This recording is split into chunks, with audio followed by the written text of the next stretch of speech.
Hi, NA Physics, it's Mr. Neff. Let's talk standing waves on strings today. Before we do, what did the Scarecrow say about his job? I'll tell you at the end of the video. Hey, I'm going to go back to that same simulator that I was using on the last video. Now, last time I shook the wrench and I made a wave pulse. They also give you this very easy to control pulse feature. Watch it. If I click the pulse, the instant that I push the pulse button, it makes a nice wave pulse. You can do more than one, too. You can do as many as you want. I look at that and I say, do you see any interference? You'll say, oh boy, do I ever see interference. I see constructive interference at places where the amplitude is pretty high. I see destructive interference at places where the amplitude's low or even zero. But the spots where you see the constructive and destructive interference keep jumping all over. Now let me restart that. And now, this time I'm going to be careful about when I make the pulses. You saw them jumping all over last time because I didn't care about when I made a pulse, but this time I will. And so what I'm going to do, if I can pull it off, is I'm going to make a pulse, and then at the exact instant when that pulse hits the clamp, I'm going to try to make the second. Wish me luck. Pulse, pulse. I've done it. And now notice something here. In the center, the two waves, the wave that is the going to the right and the wave that's going back over to the left, now they're always out of phase with each other. The one is trying to move the medium up and the other one's trying to move the medium down. And they always interact right in the smack dab middle. If I pause that a second and I step it forward, you'll see here they come, and I'm getting destructive interference. And look at that, that almost looks like there's no wave in there at all. There is a wave, but it's hidden because of the destructive interference temporarily, and now I'll keep letting it go forward. You'll notice something, that if I let it go forward another full cycle, bear with me, the destructive interference is happening right there in that middle spot each time. And so I can get the destructive interference to happen at the same spot every time, because I was careful about the frequency. I was careful about the timing of which I made the waves. Okay, so now check this out. They also give me an ability to put lots of waves in there and on a really regular time interval. That is, they give me a simple harmonic oscillator, and here's a simple harmonic oscillator right here. Now, of course, I fooled around with this before I started the video, and I noticed something. I noticed that if I set the frequency on 0.41 hertz, you get this really humongous wave happening. Look at this. You see that the amplitude is only the 0.75 centimeters. That is the distance from where it's shown right now up to the line. And it'll go 0.75 centimeters top and bottom. But look how enormous the wave is. I say to you, why are we getting such an enormous wave? And you say, well, it's because of constructive interference. You have a lot of waves in there, and they're all interfering at the center. And you're right about that. The place where they are interfering, we're going to start to call an antinode, a place where there is all the constructive interference happening when it does. Now, is it always constructive interference? Well, no, because if you bear with me here, as I go forward frame by frame, you'll see that I can get it to look like there's very little wave in there at all. So it continues to alternate back and forth between constructive interference, enormous wave crest and trough in the center, and then looks like a lot of nothing. There's actually a lot of waves in there, tons of waves in there, but they're all overlapping so that I'm getting destructive interference. Now, if I restart that, if I were to change that frequency to, well, something else, 0.54, just randomly, and I get that started, you're going to see a little constructive and destructive interference, but number one, not always in the same spot, and number two, not giving you that humongous wave, not at all. Why not? Because this frequency of 0.54 is not one of the special, what we call resonant frequencies, one of the frequencies that can produce resonance.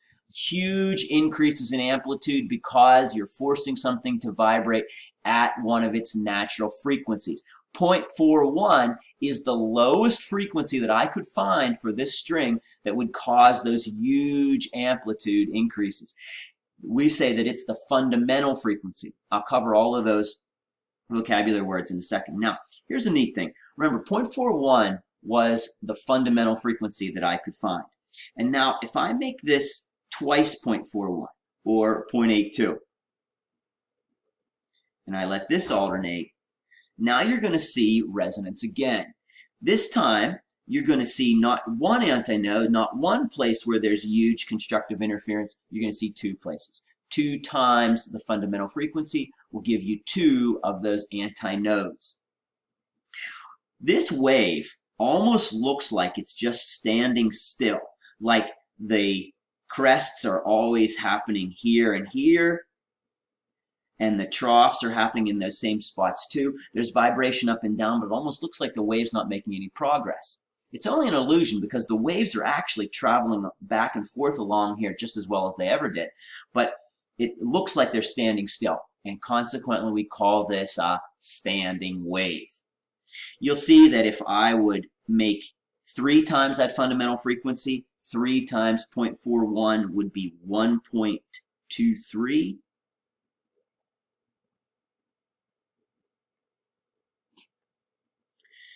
Guess what? You're going to get 3 antinodes, 3 places where there's constructive interference, and it's only going to happen on those special frequencies. You're not going to get it for anything, just those integer multiples of that fundamental frequency. And so, let's go back over to our notes and summarize all that.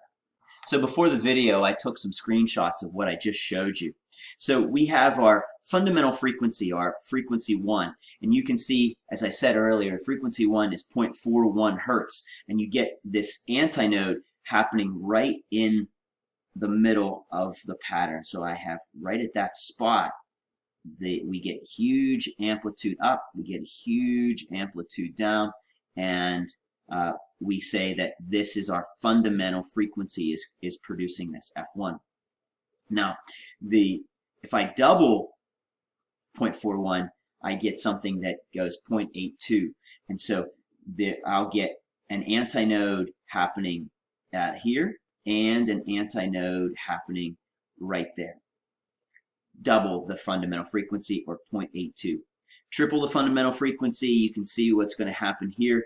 1.23 is going to give you 1, 2, 3 antinodes, and 4 times, and I didn't show it live, but here was a screenshot of what it was, and 4 times that fundamental frequency, 1.64, will give you 1, 2, 3, 4 antinodes on your standing wave pattern. So in general, you will get one of these standing wave patterns for any integer multiple of the fundamental frequency, and so we will call this one frequency 3, and frequency 3 will just be 3 times frequency 1, and so forth. So these standing waves are just that. They're special interference patterns that occur only at these resonant frequencies in the medium.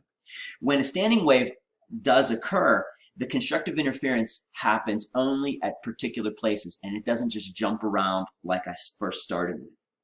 Here's a simulation of 2 waves that are maybe the perfect frequencies. When they're lined up so that they're completely out of phase, you're going to get a lot of nothing, and we saw that on the simulator. But then half a cycle later, you're going to see that they're lined up perfectly, crest on crest, trough on trough, and now you're going to see that I'm going to get this interference that's going to happen at a particular place.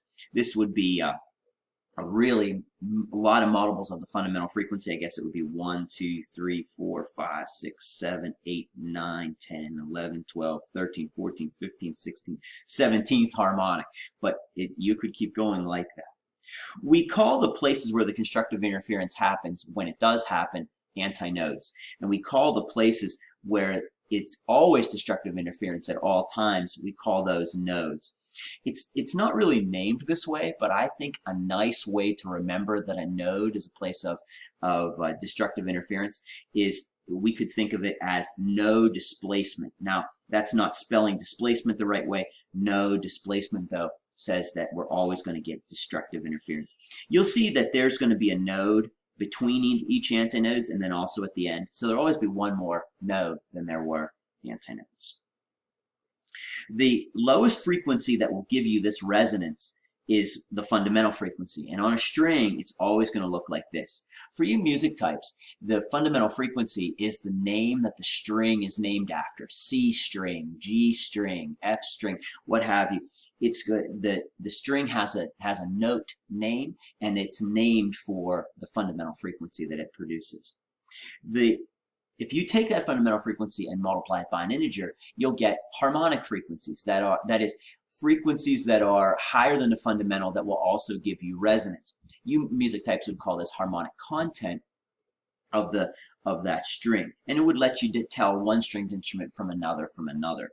And so the second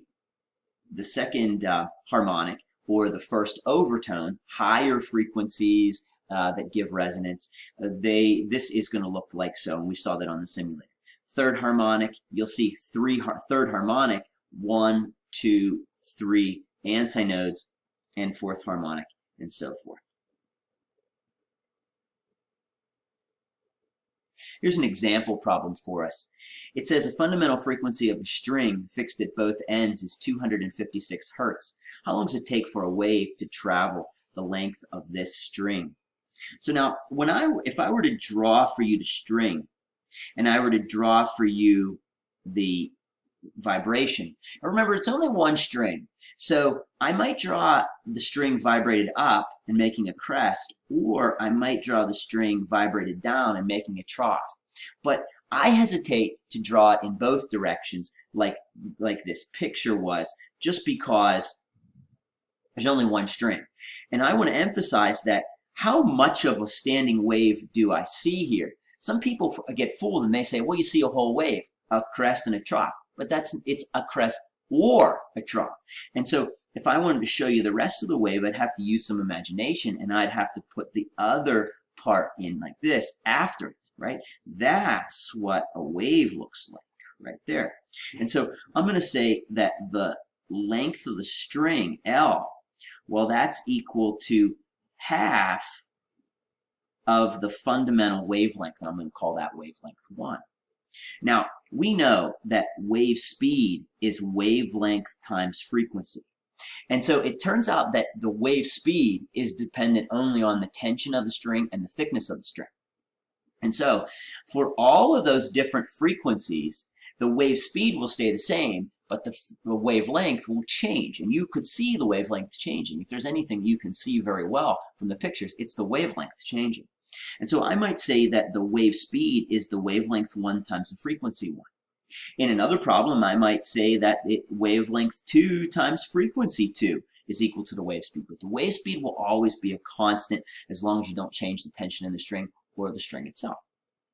So all that is to say that if the fundamental frequency of the string is 256 hertz, well, then I'll say, okay, the fundamental frequency, 256 hertz, and the wavelength 1 is going to be 2 times the length of the string. Did you follow me on that? Wavelength 1 is just 2 times the length of the string. And so that's going to be the wave speed.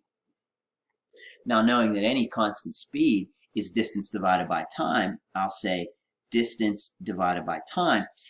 That distance is the length of the string. How long does it take to travel the length of the string? And divided by the time is 2L times 256. And so you can see the L's are going to cancel, and I'm going to get that the time is equal to 1 over 512 hertz. And that's going to give us a time of 0.00195 seconds. Pretty fast. Now I have a few more things to say about standing waves, and I'll continue that on video number 2.